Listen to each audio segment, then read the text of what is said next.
520，一起用爱画个圈。过头就好了，不然手会朝出去。谢谢。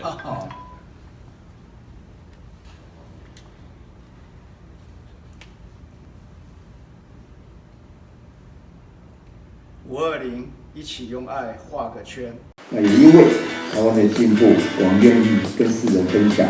我们愿意多做贡献，我们把我们的智慧、把我们的成果跟世界来分享，让世界看到台湾。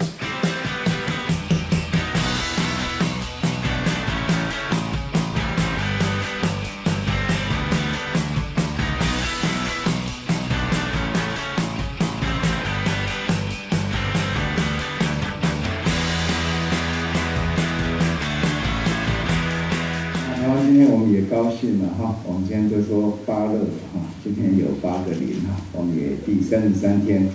的本土零病例，整个台湾是安全的。不过在这样的一个过程里面，其实大家都感受到这样的一个新兴传染病的一个压力，那也感受到人的力量的不足。平常纵使做了再多的准备，可是在碰到这样的新兴传染病的时候，我们似乎永远都准备不足，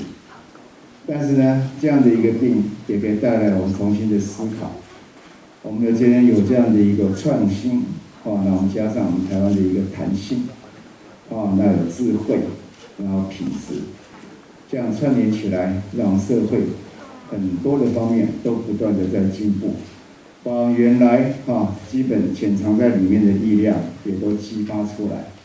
在这样的一个困苦的环境里面，我们运用我们的智慧、创新、弹性，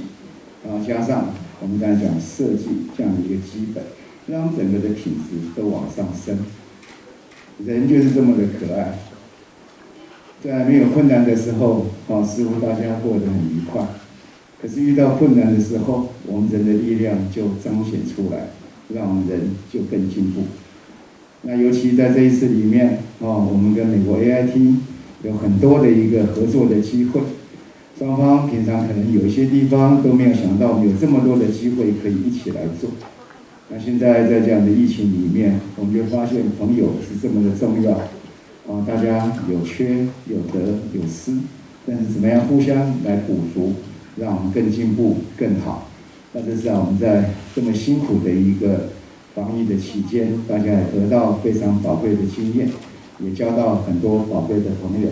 那这些都是在防疫的后期，或是未来会带来台湾的进步。那也因为台湾的进步，我们愿意跟世人分享，我们愿意多做贡献，我们把我们的智慧、把我们的成果跟世界来分享，让世界看到台湾，也让世界看到辅仁大学。好，谢谢。谢谢，这个董事长的美言，感谢，请先回座。